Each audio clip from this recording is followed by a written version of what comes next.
Hey, welcome back to Jam Fast. Within this video, you're going to find 3 easy tips to help you transition between chords with more ease. As a guitar coach, one of the most common questions I get asked from students is, how do I make those transitions between my chords sound not as choppy? And the obvious answer is just with more practice and in time, it's going to sound more smooth. But with these tips, hopefully we can help you get through that process a little bit quicker. The first tip is going to be called anchoring, and that's where we use 1 or more fingers to help you get to that next chord a little bit quicker and with more dexterity. The second tip is going to be the anticipation of that next chord coming. And the last tip is going to be really understanding what you're practicing when you're practicing. So let's get a little bit more into those 3 tips. Here we go. Okay, so the first tip that we're going to be covering today is called anchoring.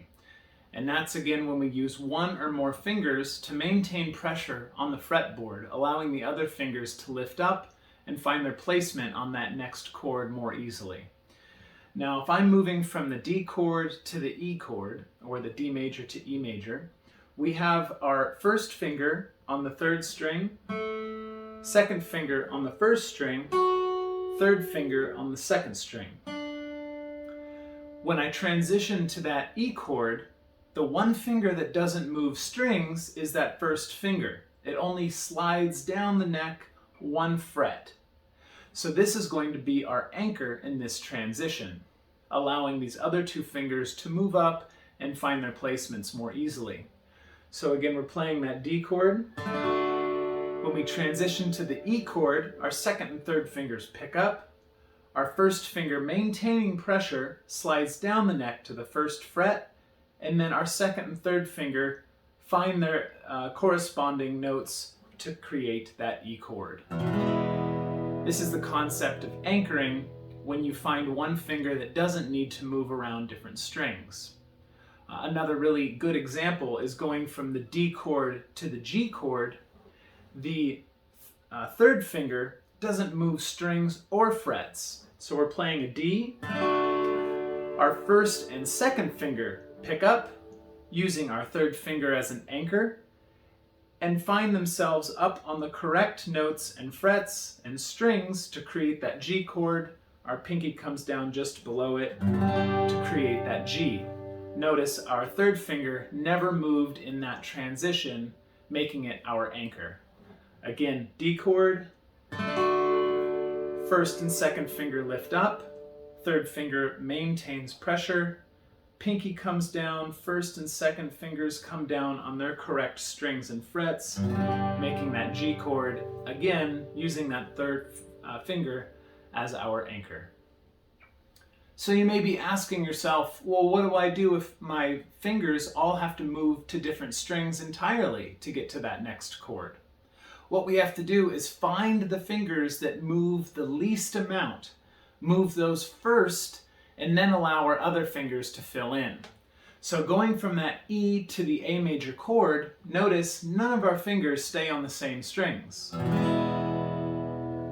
And then all fingers have to come to new strings. So what we do here is we're on our E major. Notice our 2nd and 3rd fingers to get to that A major only have to move down 1 string each.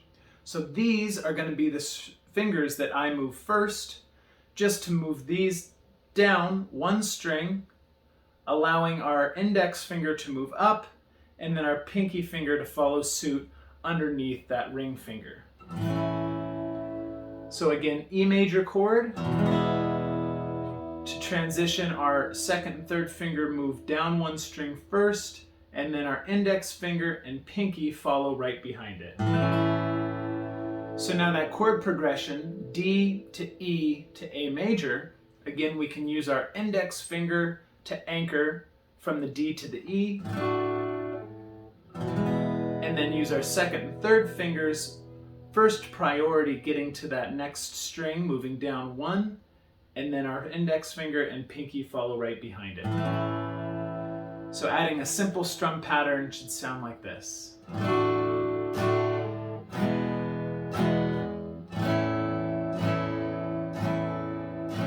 D, index finger slides down, second, third fingers pick up and go to that next string.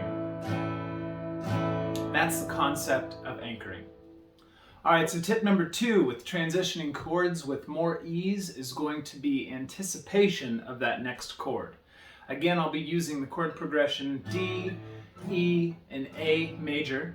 I'll be doing 4 down strums each.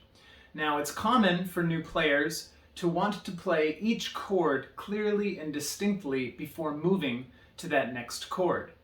What I mean by that is from the D, we do 4 down strums, 2, 3, 4. They want to hear every note clearly before moving to that E major to do 4 down strums. I'm here to tell you on that 3rd down strum, before we get to that 4th, I'm already starting to think about where I'm heading. Where is that next chord going to be? I'm anticipating that next chord. So that on that 4th down strum, as soon as I strum, I'm already moving to that next chord, not necessarily allowing that 4th strum to ring out. You have to give yourself some time to get to that next chord. So going from the D major, 1, 2, I'm already thinking of the E major, and on that 4th down strum, I'm moving. I'm not allowing for a long, sustained ringing out of that 4th strum before moving to that A major. I move right after I strum. 1, 2, 3, 4, move. 2, 3, here comes the A, 4, move. Notice how I anticipated before. Here comes the D. 2, 3, move. 1, 2, 3, move. 2, 3, 4. So again, anticipation is thinking about the next chord that you're going to be moving to before that final strum, before you have to move to that next chord. And then not waiting for that 4th strum or the final strum to sustain and ring out before moving, but moving right after that final strum, giving yourself enough time to get there to come right down on that downbeat. All right, and the 3rd tip on how to transition chords with more ease for today is to know what you're practicing when you're practicing. What I mean by that is there are multiple different types of practicing the guitar, and we can't do them all at once. One type of practice is making sure your chords sound clear. Every string rings out with no buzzing or muting sounds. You might recall in past videos, using the D major chord, I have wanted you to play every string singular first and then strum in order to hear if there's any muting or buzzing going on. So for a D major chord, strings 1 through 4, we would play each note singular first and then strum, making sure there's no buzzing or fretting or muting going on. The second type of practice is what we're doing today, and that's transitioning. Don't get hung up on the perfect quality of every string when we're practicing transitioning. They're 2 different types of practice. So again, going from that D to the E to the A, using that anchoring, that 1st tip, and anticipating that next chord with that 2nd tip, don't get hung up if the chords have a little bit of buzzing or muting sounds when we're practicing transitioning. So again, I'm going D major, 2, 3, and now I'm already moving. 2, 3, 4, moving. 2, 3, 4. You might even be lifting your fingers up off of the fretboard, moving to that next chord on your 4th down strum in order to allow you enough time to get to that next chord. That's okay. It could even sound something like this. 1, 2. Obviously that last chord doesn't sound good if I just sit on it. But that's because I'm moving to that E major chord to come down on the right note. So playing it with even time should sound like this. 1, 2, 3, move. I'm not getting hung up on any buzzing or muting sounds that any of those chords are giving out, because currently I'm practicing transitions, making sure I'm getting to that next chord on that downbeat. So again, we got 3 tips on how to transition chords with more ease. Obviously, it's going to come in time, but to practice getting there on time, the first step is using anchoring, finding that finger that doesn't move strings or moves the least amount, using that as the pressure to allow your other fingers to pick up off the fretboard and find their location on that next chord most efficiently. The next tip is going to be anticipation, thinking about that next chord before it's time to transition, and transitioning right after we make that final strum on that previous chord, not waiting for it to ring out. And lastly, don't worry about perfection on the sound of your chords when practicing transitions. There are 2 different types of practice. Practice for 5 to 10 minutes a day on your chords to make sure every note sounds clear and concise. And then practice 5 to 10 minutes a day using a metronome or other abilities to help you transition to those other chords with more ease.